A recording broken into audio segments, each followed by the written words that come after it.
우리 청년 권역 특송이 준비됐습니까? 안 됐습니까? 예. 그러면 우리 다음 주에 할 수 있도록 준비해 주시기를 바랍니다. 오늘 우리들에게 주신 하나님의 말씀, 우리 신약성경 고린도후서 13장 5절 말씀 우리 찾아서 같이 읽도록 하겠습니다. 고린도후서 13장 5절 말씀입니다.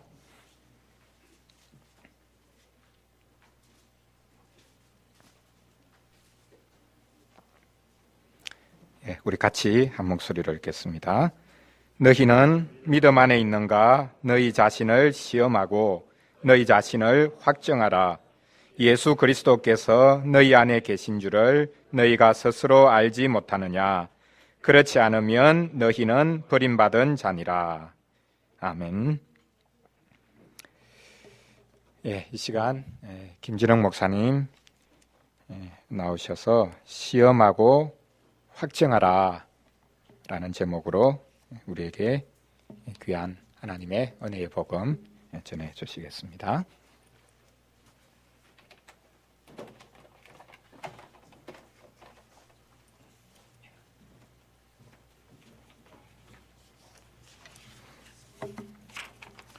부족한 자에게 두 차례 말씀을 증거할 수 있는 기회를 주셔서 다시 한번 감사드립니다. 오늘 오전과 오후에 전할 말씀을 오래전부터 묵상하던 것으로 나누었으면 좋겠다 생각이 들어서 오전에는 이 짧은 한 구절의 말씀을 가지고 제가 지난 한 학기 동안 겪었던 것, 겪으면서 생각했던 것을 함께 나누고 싶었고, 오후에는 오늘날 많은 교회들이 있고 교회들마다 일주일에 몇 차례씩의 설교와 성경 공부가 있는데도 불구하고 왜 많은 그리스도인들이 성경을 통하여 하나님의 말씀을, 하나님의 뜻을 분별할 줄을 모를까? 그 주제를 가지고 구약 성경에 나와 있는 한두 가지 난해한 구절들, 이해하기 힘든 내용들을 우리가 어떻게 하면 바르게 이해할 수 있을까? 그것을 가지고 좀 성경을 공부하는 시간을 가지려고 합니다. 그러니까 성경 강의는 아마 오후 시간이 될 것이고 오전에는 일종의 간증 시간 비슷하게 될 것 같습니다. 고린도 후서 마지막 장에 나와 있는 이 구절을 통하여 사도 바울은 고린도 교회에 정말 하고 싶었던 이야기 중에 진심 어린 충고를 하나 제시하고 있습니다. 우리가 고린도 전서와 후서를 읽어보면 고린도 교회는 참 별난 교회라는 것을 알게 됩니다. 그곳에서는 은사를 받은 사람들이 많았습니다. 방언을 하고 예언을 하고 각종 은사를 받은 사람들이 많았습니다. 고린도 교회는 또 유식하고 똑똑한 사람이 많이 있었습니다. 지혜롭고 하나님의 뜻이 무엇인가를 분별할 줄 안다고 자처하는 사람들도 많았습니다. 동시에 고린도 교회에서는 정말 오늘 우리가 예배 드릴 때마다 함께 묵상하고 나누는 십계명을 공공연하게 어기면서도 그게 자기가 하나님 앞에 잘못된 길을 가고 있다는 것을 모르는 사람들도 많았습니다. 교회 안에 당파가 있었습니다. 나는 바울파다, 나는 게바, 곧 베드로파다. 또 고린도 교회에 와서 구약 성경을 잘 가르친 아볼로라는 사람이 있었습니다. 나는 아볼로파다. 그 여러 당파들이 서로 자기들이 존경하는 지도자들을 추종하는 것을 보고 우리 교회가 이래서는 되겠나 했던 사람들은 우리는 그리스도파라. 그런 적어도 알려진 네 파가 서로 자기들이 존경하는 지도자를 따르며 서로 다투고 싸우고 있었습니다. 그 가운데 바울을 경원시하고 바울을 싫어하는 사람은 바울이 사도 베드로처럼 예수님한테 언제 훈련받고 언제 사도로 되었는가? 이 바울의 사도적 직분의 정당성에 대하여 의문을 제기하기도 했습니다. 또 바울은 그 사람은 참 편지를 보면 아주 멋진데 정말 와서 설교하는 걸 보면 볼품없더라. 그런 비난을 받기도 했었습니다. 이런 문제 많은 교회들에게 사도 바울은 자기가 얼마나 해산하는 고통을 통하여서 그 교회를 그리스도의 신부로 양육하고자 했는지를 구구절절히 설교합니다. 고린도 교회 성도들은 아직 신앙적으로 성숙하지 못했기 때문에 사도 바울은 교회로부터 사례를 받지 않고 자기와 같은 업을 가진 천막을 만드는 이 아굴라와 함께, 브리스길라와 아굴라란 유명한 부부와 함께 텐트를 만들어 자비량하면서 교회를 세웠습니다. 여러 가지로 어린 성도들을 양육하기 위하여 최선을 다했던 교회 중에 하나입니다. 그런 교회가 자기의 사도직에 대하여 여러 가지로 문제를 제기할 때 사도 바울이 고린도 전서와 후서뿐만 아니라 지금은 전해지지 않는 엄중하게 책망하는 편지를 비롯하여 여러 편의 편지를 써서 고린도 교회가 바로 서기를 원했습니다. 그리고 이 고린도 교회 성도들에게 내가 예수 그리스도의 종이라는 사실을 확정하는 것은 내 자신이 아니라 여러분들이다 라고 이야기를 합니다. 그런 맥락에서 여기 고린도후서 마지막 오늘 우리가 읽었던 것을 보면 이제 그런 권고에서 더 나아가 아주 강력한 훈계와 충고를 합니다. 제가 이제 영어를 하는 나라에 가서 살아야 되기 때문에 영어를 좀 쓰겠습니다. 여기 시험하고 확증하라고 번역된 것을 보면 examine, 조사하는 거죠. Examine yourselves to see whether you are living in the faith. 기독교 신앙, 성경이 말하는 참된 신앙 안에서 당신들이 정말 살아가고 있는지를 examine, 스스로 검사해보라 하고 먼저 권고합니다. 두 번째는 test입니다. Test yourselves. 여러분 자신을 한번 평가해보라. 그리고 그 평가의 기준으로 뭘 말합니까? Do you not realize that Jesus Christ is in you? 예수 그리스도께서 당신 안에 계시다는 사실을 깨닫고 있지 못하는가? 만약에 깨닫고 있지 못한다면 indeed, 정말로 you fail to meet the test. 그 시험에서 떨어질 것이다. 자기를 점검해보고 자기를 평가할 때 그 기준은 무엇인가? 참 예수 그리스도를 믿는 그리스도인이라면, 참 하나님 나라 백성이라면 그리스도 예수께서 자기 안에 있다는 것을 분명히 깨달아야 된다. 있다 하고 자기 머리에 쇠뇌를 한다고 깨달아지는 게 아닙니다. 그렇죠?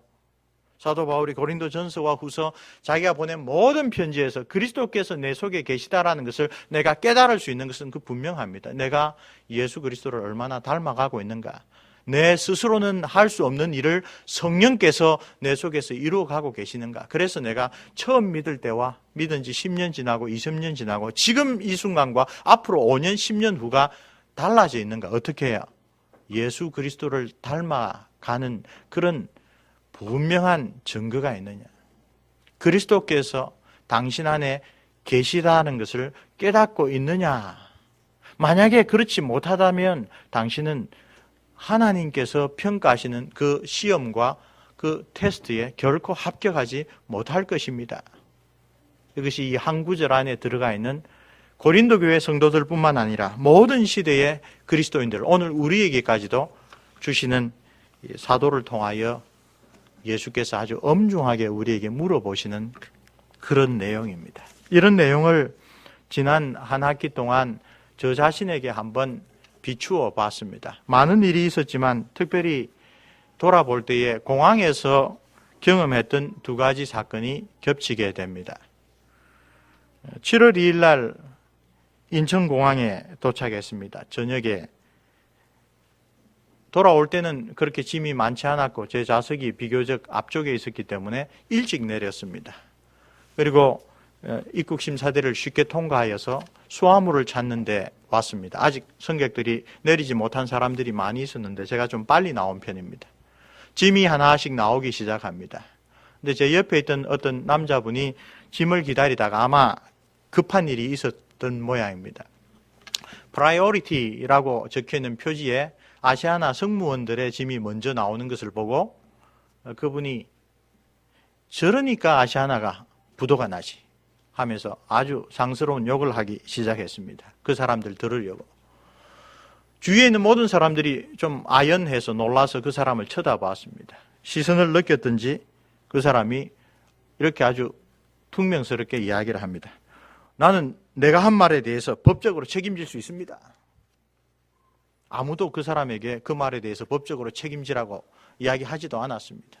단지 그 사람이 성무원들을 욕하고 비난하는 것이 참 도덕적으로 아름답지 못하게 보여서 이상한 시선을 몇 번 던졌는데 그 시선에 대하여 반응한 것이 그것이었습니다. 속으로 이 사람아, 이것은 법의 문제가 아니라 양심의 문제고 윤리의 문제라고 생각하다가 불현듯 나는 저 사람으로부터 얼마나 달라졌을까?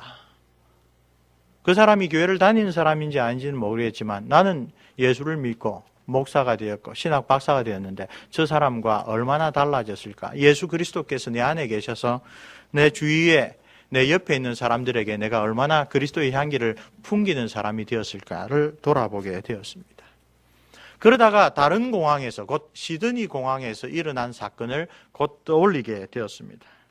가는 길에 우여곡절이 많았습니다.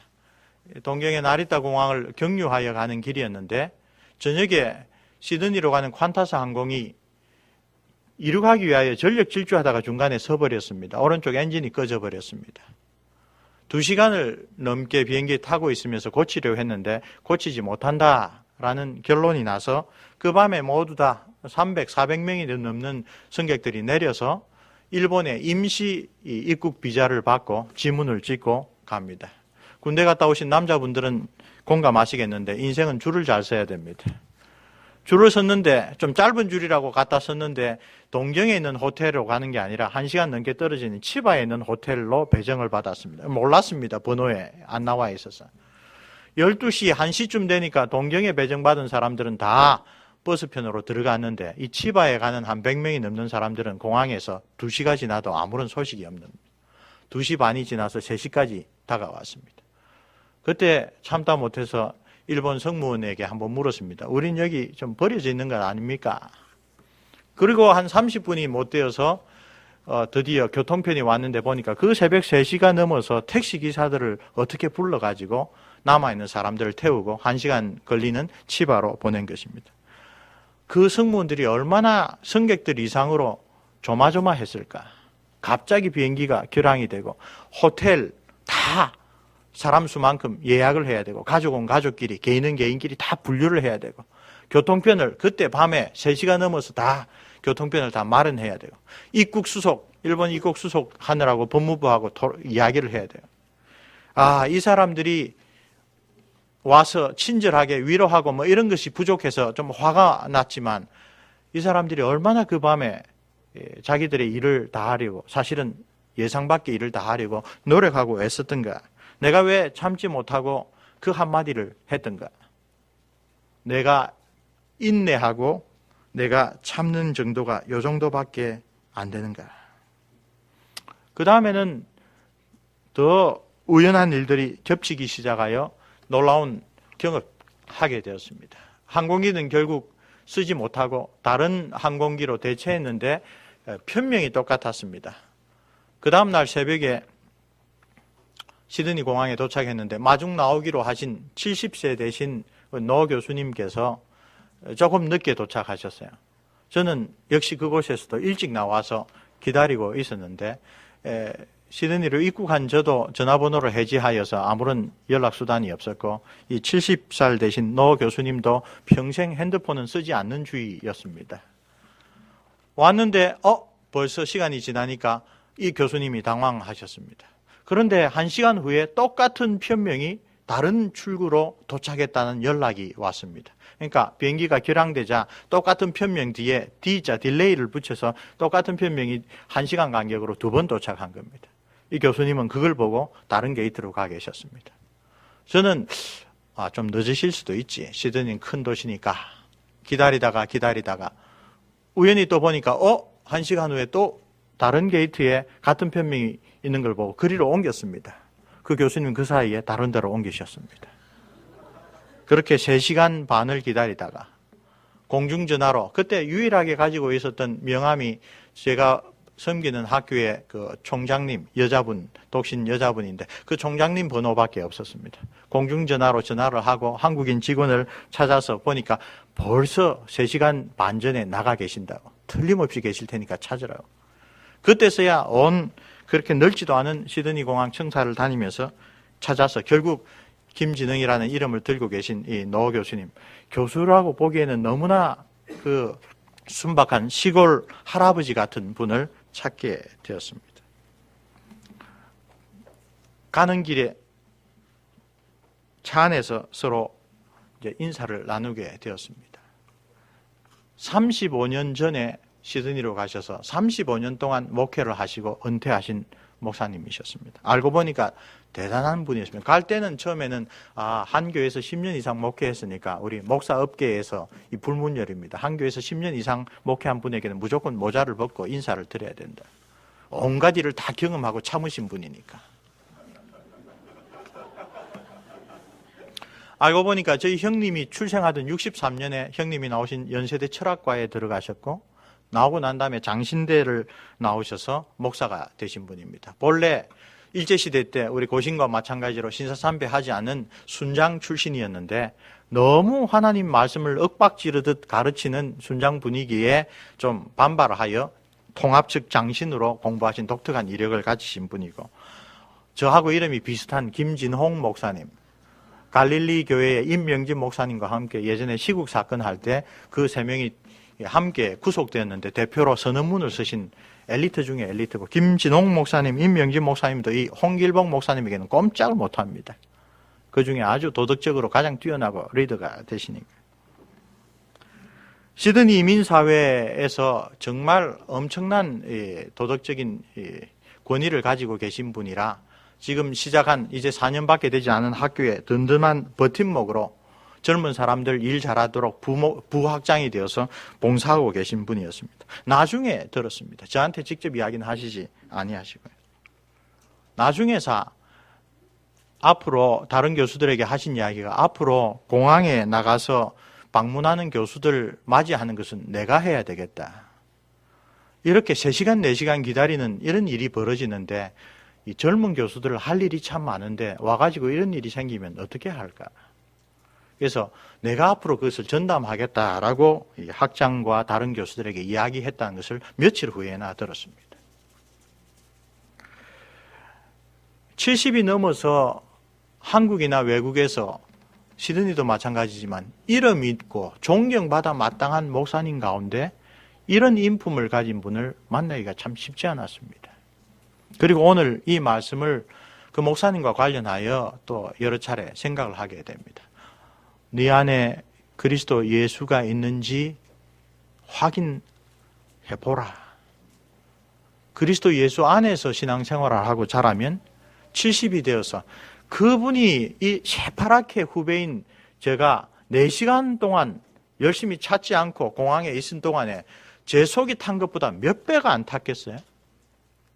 그런데 그것을 어떻게 사겠느냐? 나중에 공항 출령은 앞으로 내가 해야 되겠다.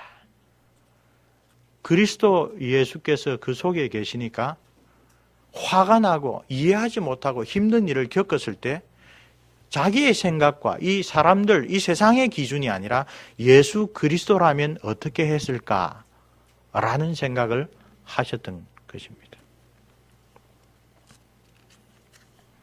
나리타 공항에서 그 전날에 했던 저의 그 참지 못하고 한마디 했던 모습이 곧바로 떠올랐습니다. 참으로 부끄럽구나. 그분은 신학 박사는 아닙니다.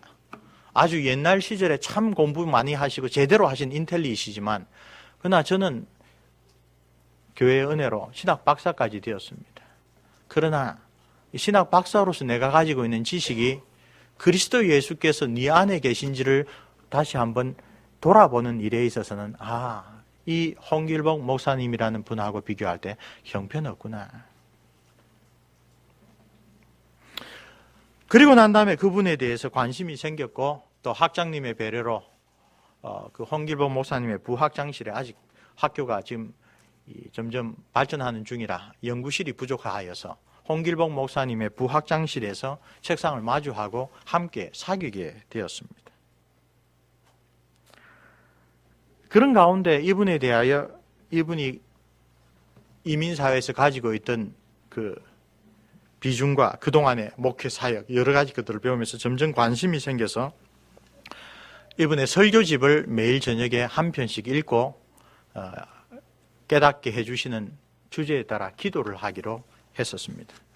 처음에 붙잡았던 책이 제가 지금 임시로 머물고 있는 숙소에 있는 동양인 예수라는 책이었습니다. 옛날 고신 목사의 사고방식이면 쳐다보지도 않을 책이었습니다. 왜?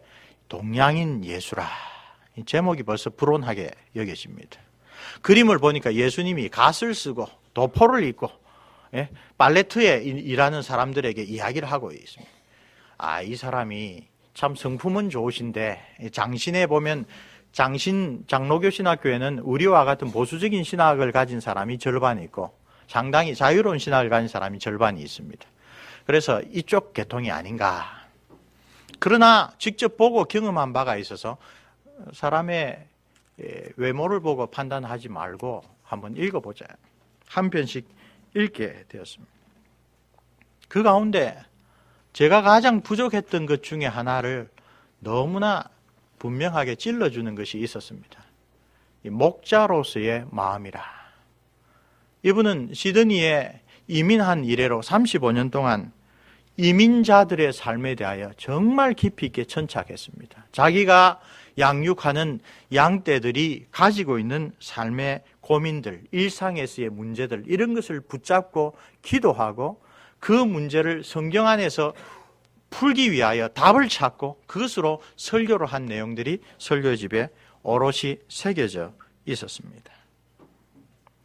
이민자들이 가장 힘들어하는 영주권의 문제, 10년이 지났는데도 번번한 직장에서 스폰서를 대주지 못해서 영주권을 얻지 못하는 사람들, 호주 건국 100주년이 되면 이 불법 노동자들에게 일대 사면을 내려줄 것이라고 간절히 기도하고 기다렸는데 호주 정부가 아무런 말 없이 지나갔을 때 허탈하고 낙심하고 절망했던 그 성도들의 마음을 다독거려 주려고 했던 그런 목사의 심정. 어느 날 갑자기 전화가 와서 전화를 받아보니 목사님 참다가 못해서 우리 돌아갑니다. 여기 시드니 공항입니다. 처음에 호주란 땅에 도착해서 정말 공기도 맑고 물도 맑고 정말 아름답고 넓고 좋아했다가 삶을 위하여 자녀 교육을 위하여 주일까지 정말 희생해 가면서 일에 지치고 지친 사람들에 대한 그 연민과 동정, 그래서 깜짝 놀랄 소리를 합니다. 어떤 사람들에게는 주일날에 이번 당신 가정은 예배 나오지 말고 놀러 가세요.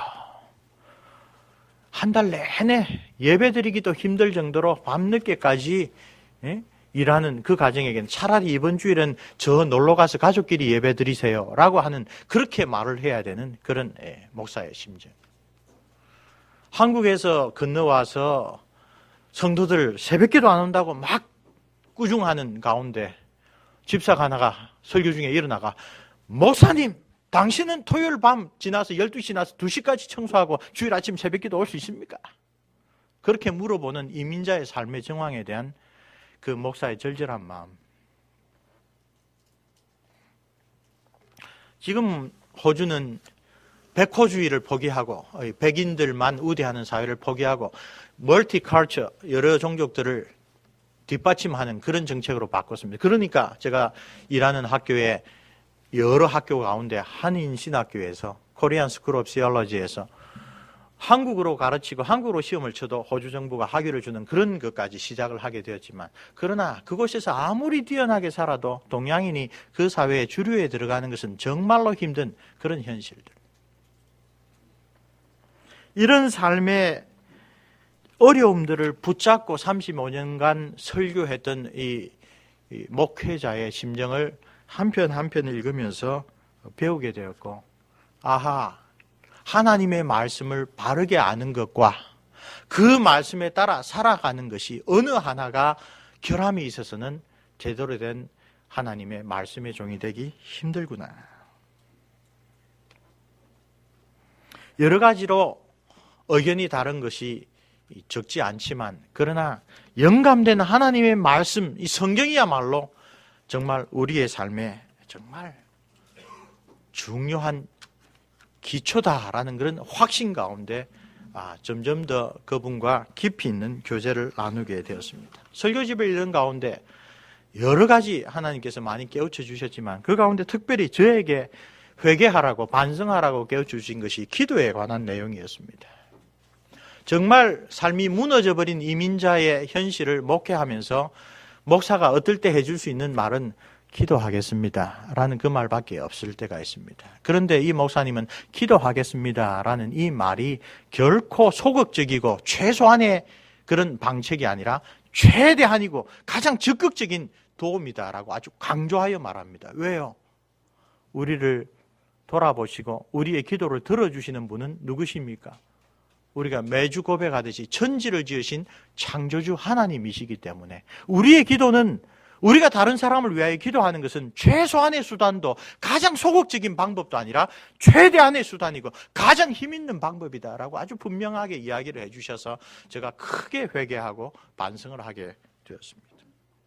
나는 과연 그 하나님을 얼마나 간절히 믿고 의지하며 기도하고 있는가? 내 힘으로 할 수 없는 것, 내 지식으로 할 수 있는 것, 내 스스로 결단해서 할 수 없는 그런 문제들을 많이 부딪히지 않고 살아갔으면 사실은 그 그리스도인은, 그 목사는, 그 신학 교수는 하나님의 뜻을 붙잡고 치열하게 살지 않았기 때문에 그랬던 것이 아닌가. 제가 여러 번 가르쳤습니다. 학교에서, 교회에서도. 하이델베르 교리문답 116문답. 그리스도인에게 기도가 왜 필요합니까? 기도는 하나님께서 우리에게 요구하시는 감사의 가장 중요한 부분입니다. 첫 번째. 얼마나 감사하고 살았습니까? 호주에서 잘 먹고 잘 살라고 아이들 대학 교육하는데 어려움이 없도록 그렇게 저를 호주로 보내셨을까?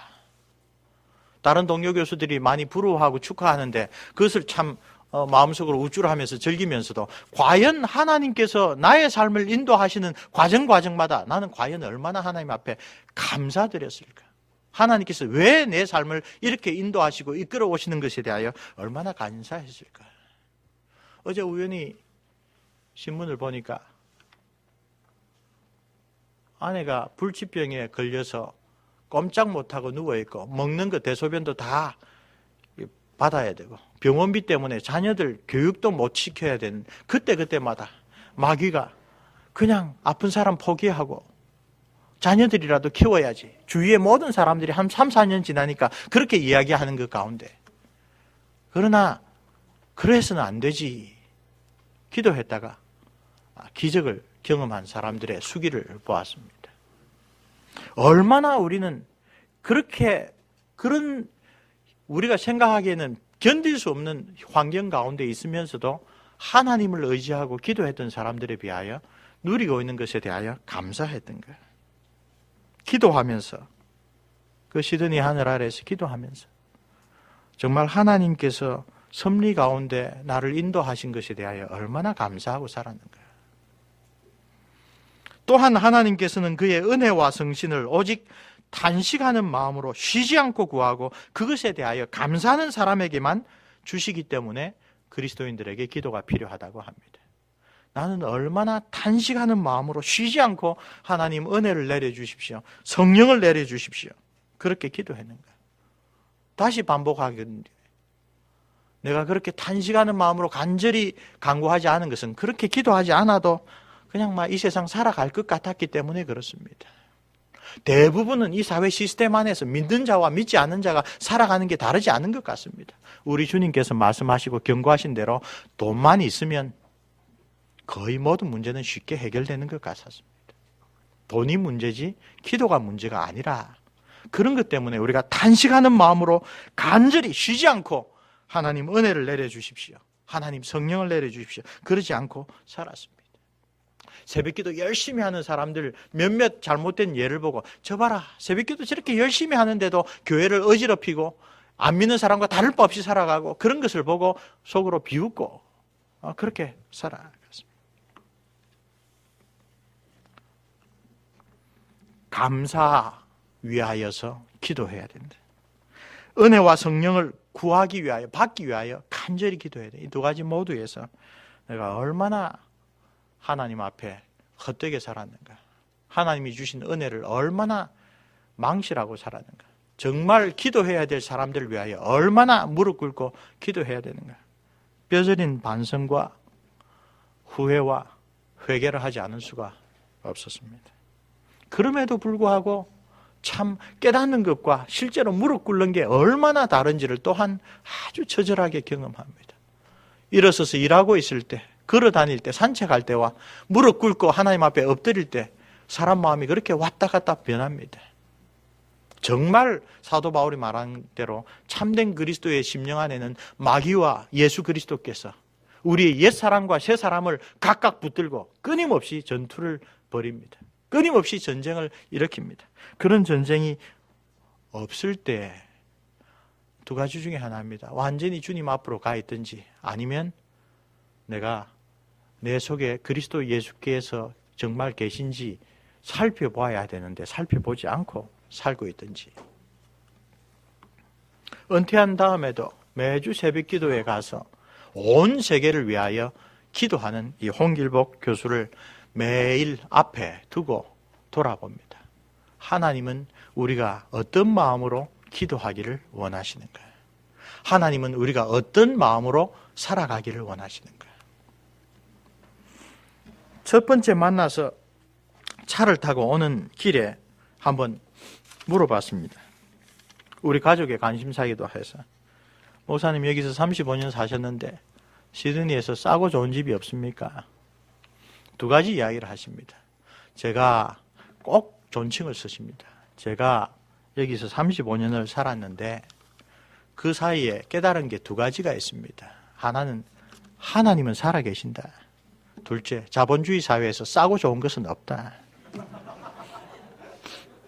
그 두 가지가 처음에는 연결이 안 됐습니다. 농담반 진담반인 줄 알았는데 한 달, 두 달 지나면서 그게 떨어질래야 떨어질 수 없는 진리라는 것을 알게 되었습니다. 하나님이 살아계십니다. 그리고 하나님은 인간이 만들어 놓은 이 체제 안에서 그리스도인들이 구별된 삶을 살도록 우리를 불러주십니다. 마지막 나오기 전에 제가 출석하고 있는 교회에 두 주를 설교하러 오셔서 바로 이 13장 5절을 가지고 두 주를 걸쳐 설교했는데, 첫째 주제가 우리는 과연 하나님의 백성들에게 인간이 되라고 바르게 설교하고 바르게 가르쳤느냐. 두 번째는 우리는 사람들에게 그리스도인이 되도록 바르게 말씀으로 양육했는가. 역시 떨어질래야 떨어질 수 없는 두 가지 주제라는 것을 알게 되었습니다. 예수 그리스도를 믿지 않고도 우리보다 더 도덕적으로 훌륭한 사람들 많이 있습니다. 저는 개인적으로 법정 스님을 결코 따라가지 못할 겁니다. 이사하면서 다시 한번 내렸습니다. 버리고 떠나는 건 불가능한 일 같습니다. 그러나 아무리 인간적으로 뛰어나도 인간적으로 뛰어난 것이 하나님 백성되게는 못합니다. 그러나 역은 반드시 이루어져야 됩니다. 그리스도 예수께서 우리 안에 계신다라고 고백하는 그리스도인은 반드시 올바른 인간이 되어야 됩니다. 그게 저의 큰 반성 중에 하나고, 내가 하나님 말씀을 잘못 알고 잘못 가르치고 잘못 실천한 게 아닌가를 돌아보게 됩니다. 그리스도 예수 안에 있는 자는 반드시 참 인간이 되어야 되고, 세월호 사건 같은 것이 일어나는데 그것을 남 욕할 수가 없고, 이렇게 많은 교회, 이렇게 많은 그리스도인이 있는 나라에서 그런 일이 일어나고 또 반복된다는 것이 정말 우리가 부끄러운 일이라. 세월호 사건과 우리 학교에서 일어난 그 거짓말 사건에 큰 충격을 받은 이 노 교수께서 우리는 과연 자기는 35년 목회하면서 과연 참 그리스도 예수가 그 속에 있는 참 그리스도인으로 참 인격을 갖춘 바른 사람으로 성도들을 양육했는가. 처절한 반성을 하게 되는 것을 보면서, 아하, 주님께서 우리를 부르실 때 결코 그냥 부르시지 않는구나. 우리를 위하여 이 땅에 오셔서 하나님의 백성이 되게 해주신 예수 그리스도께서는 우리가 본래 어떤 삶을 살기 위하여 창조되고 또 거듭나게 됐는지를 항상 가르쳐 주십니다. 신학교 강의를 하면서 이 서울과 부산뿐만 아니라 시드니에서도 똑같구나. 우리는 들은 것이 예수 믿으면 구원받는다라는 그것에서 몇 발짝 안 나갔구나. 그래서 히브리서에 나오는 그 말씀을 읽어주면 놀랍니다. 그는 아들이시라도 그 받으신 고난을 통하여 순종을 배워 온전하게 되셨으니 그 다음 구절은 사람들이 거의 모르더라고요. 자기에게 순종하는 자들에게 영원한 구원의 근원이 되신다. 예수 믿으면 구원받는다라고만 들었는데 그 같은 성경에서 뭐라고 말합니까? 예수 그리스도에게 순종하는 자들에게 예수님은 구원의 근원이 되신다. 우리를 순종케 하려고 사도 바울이 말하는 대로 너희 속에 예수 그리스도가 있는지 확증해봐라.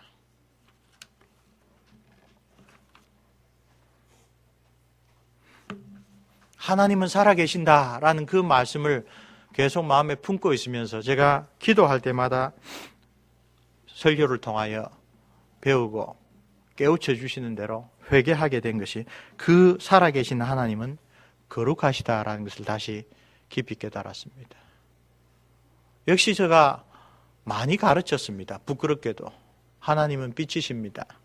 그래서 빛 대신 하나님께 가까이 가면 갈수록 1km 전방에 있을 때 500m까지 가까이 갔을 때 다른 사람들은 나를 참 경건하고 훌륭한 신앙인이라고 생각할지 몰라도 500m 가까이 빛에 접근하면 1km 떨어져 있을 때 내 모습보다 훨씬 더 더럽고 누추하고 그리스도를 닮지 않는 내 모습을 보게 되죠.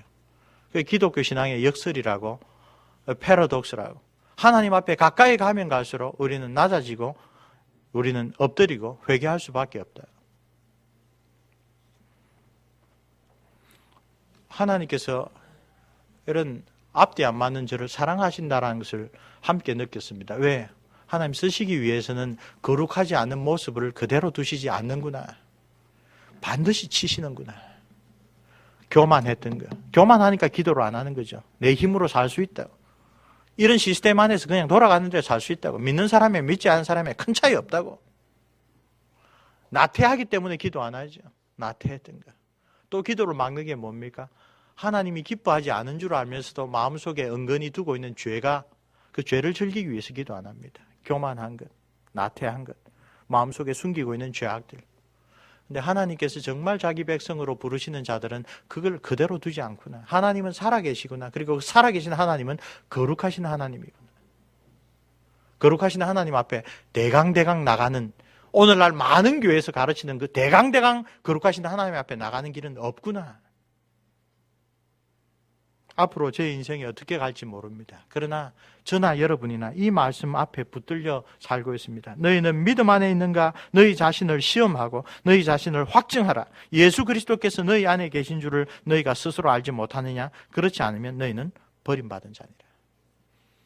세상에 많은 헛된 복음들이 돌아다닙니다. 그러나 저는 이 말씀이 얼마나 진리인가를 체험합니다.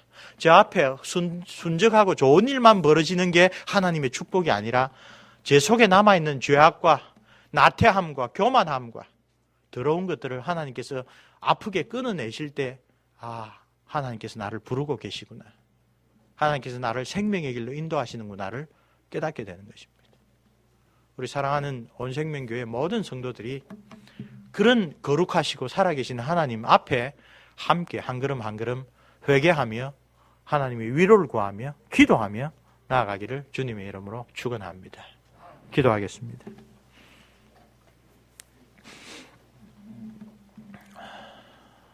살아계신 하나님 아버지, 주의 종 사도 바울을 통하여 고린도 교회에 또 우리 온생명교회에 주신 말씀을 오늘 저희들의 마음 가운데 기억하기를 소원합니다. 이제껏 우리에게 주신 많은 일들을 돌아보며 마땅히 주님께 드려야 될 감사와 찬송을 열심히 드릴 수 있도록 저희들의 마음을 변화시켜 주시옵소서.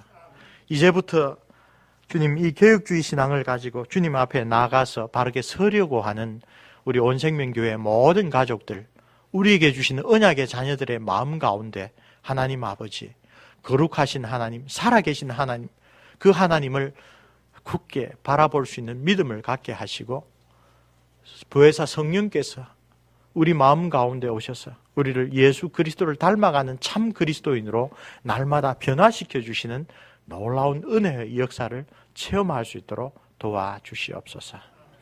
우리가 모두 하나님께서 우리를 기다리시는 그곳, 우리 주 예수 그리스도께서 우리를 위로해 주실 그곳을 바라보며 살아갑니다. 그곳을 우리 마음 가운데 항상 기억하게 하시고 우리의 영안을 밝히 떠서 그 나라를 보고 살아가게 하시고 이 세상의 헛된 것들에 우리가 흔들리지 않도록 요동하지 않도록 주님께서 신실한 팔로 우리를 붙잡아 주시고 지켜 주시옵소서. 우리 주 예수 그리스도의 이름으로 기도합니다. 아멘.